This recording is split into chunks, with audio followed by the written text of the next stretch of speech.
Welcome back to the channel, everyone, for another ESO build video. I'm Fuzzy Jugernaut. Today I'll be showing you my updated version for my Magblade, similar to the one I used last patch, except we switched out a few little things. This will be for Blackwood patch. But first, before I get into the build, if you like this video or the content on this channel, make sure to subscribe, hit that like button, and push that notification bell to get the latest content from this channel. Now let's get into it. So, starting off, first things first, before I get into the actual builds and the setups and all that stuff, I like where they've sort of taken the game, but at the same time, the performance is extremely horrible right now. There's a lot of lag, and the bombers are unreal right now. Bombers hit so hard. It's really hard to get 1vx's because every time I start battling like 3 to 4 people, a bomber runs up and bombs me, so it's been a little tough. I'll be putting out more gameplay for this eventually, but for right now, I just put in a little bit of the gameplay in here. Like I said, it's been hard to get fights. This build hits really hard though. It is really awesome. We have good sustain, we have good survivability. Overall, it's a lot of fun. I love Magblade, especially where it's at right now. It's definitely back up to where it used to be, and for the most part, it's probably one of my favorite playstyles and classes to play. Word of caution though, Spectral Bow still doesn't proc on command when you hit it, so like I said, there's some performance issues, but if you can get past those or you're not having really that many issues with it, then this should work perfectly for you. I'll have multiple builds in here, actually multiple sets that you can use. There's a whole bunch of different ways you can run it, so this is just the way that I like to run it, but I'll show you all the different ways that you can. I'll let this clip finish playing out, and I'll see you guys over there in like about 2 seconds.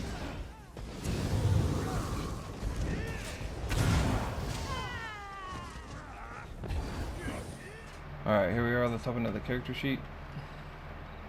So, these are our overall stats. You can pause the video. I'm not going to go over everything, but overall we're sitting pretty well. Our recovery, you can get that up a little bit higher by changing certain things around, and also go up a lot higher with the pot. But overall our max magicka is pretty good, our health's pretty good, and our stamina is really good. So we got good stats over there. We got 3,000 spell damage unbuffed, fully buffed up. It's like 4.7 to almost 5k spell damage. Our spell crit's at 35% almost, and our spell penetration's at 12,193, which goes up to actually 18,300, something like that. So it's more than enough penetration. Our resistances, we're sitting at 24,000, almost 25,000 spell, and almost 22,000 physical with 2742 critical. Buffed up on the front bar. Let me pop a quad too. So. There we go. Front bar. We're at 2k recovery for our magicka, and then we're at 31,000 spell and 28,000 physical. Back bar. We're at 34,000 spell and 31,000 physical, which is really nice. We're on Argonian on this. You can go Dark Elf or High Elf, whatever you prefer, or Breton. It's up to you, but preferably I'd go with Argonian or Dark Elf. Those would be my first two main choices. You can go with Khajiit too if you'd want, but honestly I'd go with Dark Elf or Argonian. We have 64 points into max magicka. I am running the Jugernaut on here. You can run the Lover for more penetration. That's completely optional, or you can go for more spell damage or magicka. All those work. You can just switch a few things around on the build on your jewelry, but it's completely optional, up to you. I personally prefer the Jugernaut just because I want to have a little higher recovery. And I'm running for food Bewitch Sugar Skulls. You can run whatever food you'd like. Bewitch is a really good overall stat base boost for our entire sheet, so completely optional, up to you, but I would suggest Bewitch Sugar Skulls. Now going into our inventory, I'm using, let's see here, Tri-Restoration potions, so Tri-Stat potions. You can use whatever potions you'd like, but those are the ones I'm using. I'm keeping this build simple. I'm not using any mythics. You can run a few different ways with these sets, but I've tried out Torogs, I've tried out Heartland, I've tried out a bunch of them, and honestly, you will not survive if you're running Heartland and Torogs in here right now with all the bombers and Nightblades and everything. It's making, and all the lag and everything else that's going on, like I mentioned earlier, it's a bit of a pain in the ass. So I just kept it simple with this set right here: fortified brass, sharpened, weapon damage enchantment on it. Pretty much just gives you health and a crap ton of armor. Our back bar is going to be a fortified brass restoration staff. I have defending. You can go powered if you want, but we have really good healing on this build, so I just kept defending on it. And I have a life drain enchantment to just give us some more health and do some magic damage on the back bar. And the defending also is what puts us over that 30,000 mark on our back bar for resistances. You can use whatever monster sets you want, but like I said, I kept this build simple. Dami House Helm, impenetrable, max magic enchantment. It's heavy. We're running 3 heavy and 4 light. This is just going to give us extra stamina and magicka. Fortified brass chest, reinforced, max magic enchantment on here, heavy. And then we have shoulders, Balkan Scoria, just to give us a little more penetration. Like I said, you can run whatever monster set you want on here. This is light. Then we have fortified brass belt, impenetrable, max magicka. War Maiden is going to be our 3rd or 4th set, and this set's really good. It's really good now that we can use it back in here. It gives us almost 600 spell damage alone on the 5th tooltip, and then it gives us another 127, so it's giving us like 700 some spell damage, which is really nice, plus crit, plus max magicka. It's a really good set, and I missed it a lot, and it works really well.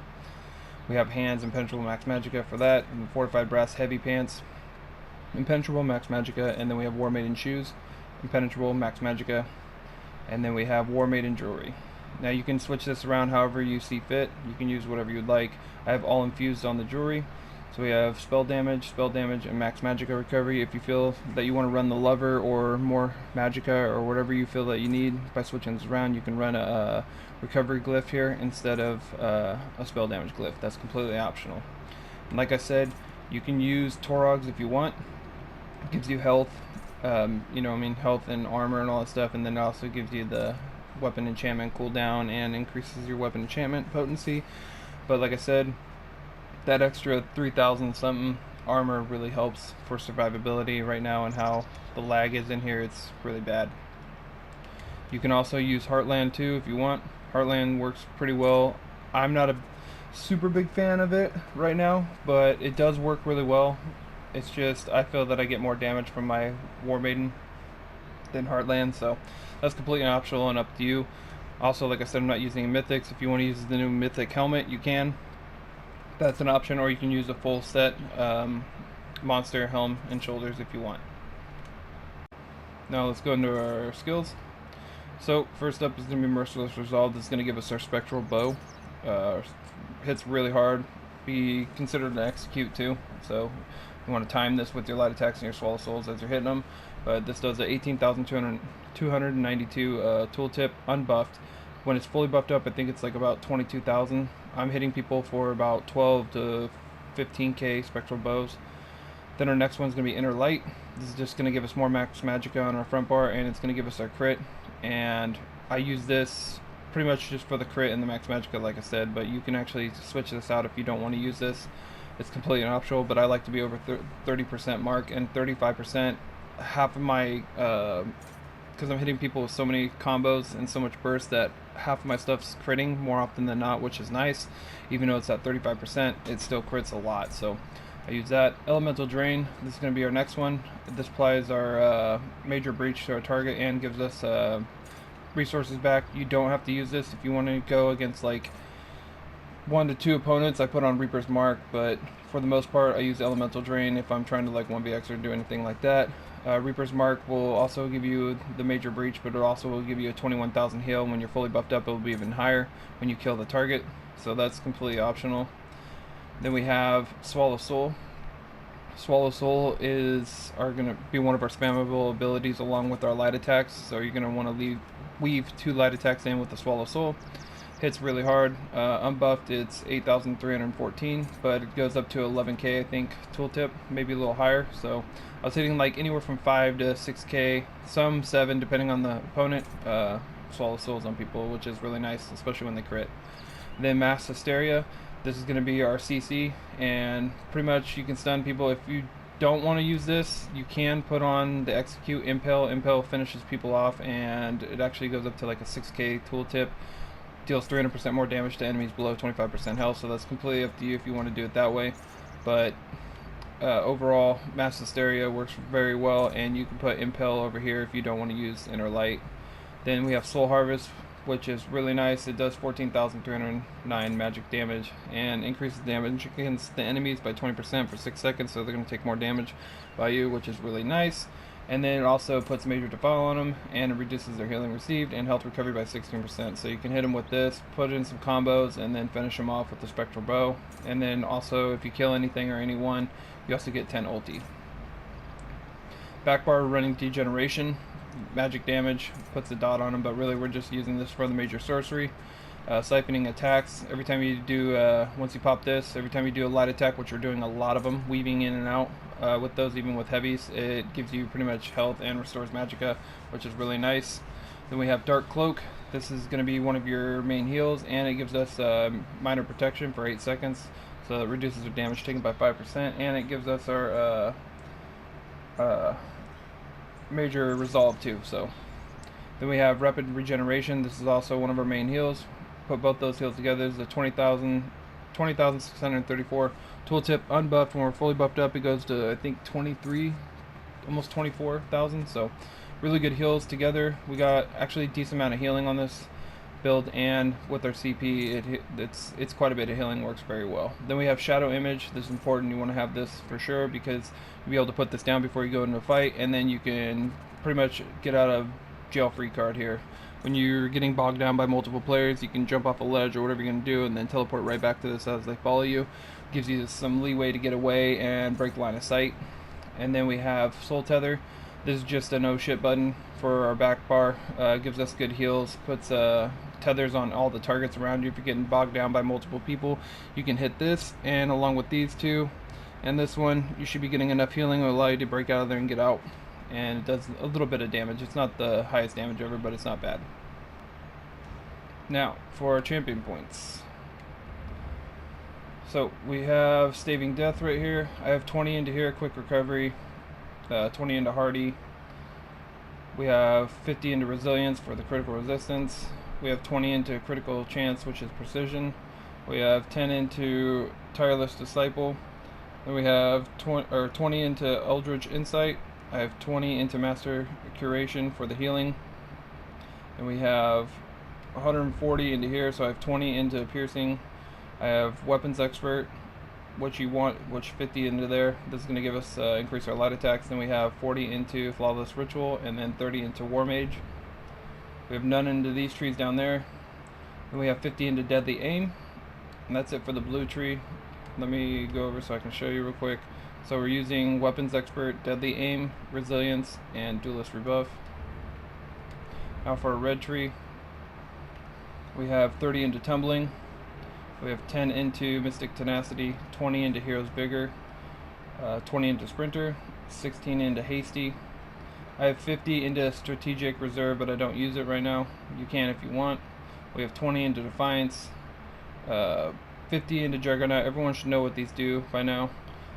50 into rejuvenation, 50 into ironclad, and 50 into boundless vitality. These pretty much are giving us our armor and our health, and then damage mitigation and recoveries. Now for our green tree, really doesn't matter. We just have all these right here just to open these up. But mainly you want breakfall, 50 into there, and then I have 50 into steadfast enchantment. I have 40 into gifted rider, just to increase the mount speed because this mount's slow. Main ones you want though is rationeer, 30 points into there, and then 75 points into liquid efficiency. So this is 10% chance not to consume a potion, and this one gives you 30 minutes on top of your food or whatever, or your drinks or whatever you're going to use for your food. Then we have Steed's Blessing right here, and this is just going to give us 20% movement speed out of combat. So the 4 I have in there is going to be Rationeer, Liquid Efficiency, Gifted Rider, Steed's Blessing. And then for the red tree, because I forgot to do this one, Boundless Vitality, Ironclad, Rejuvenation, and Jugernaut. That's it for the build. I appreciate you all stopping by and checking out the video. It means a lot to me. Sorry I've been off for a while. It's just game was sort of going into the dump, and I've been working a lot lately, so 13-hour days. It's been really long. Like I said, this build's quick and easy. It's simple. It works very well, and I suggest y'all give it a try. If you don't like it, you can switch stuff around, like I said earlier in the video with the armor and all that stuff. You can change it around and see how you like it, but this works best for me. Hopefully it works for you, and I'll catch you guys on the next video. Appreciate you all stopping by. Later.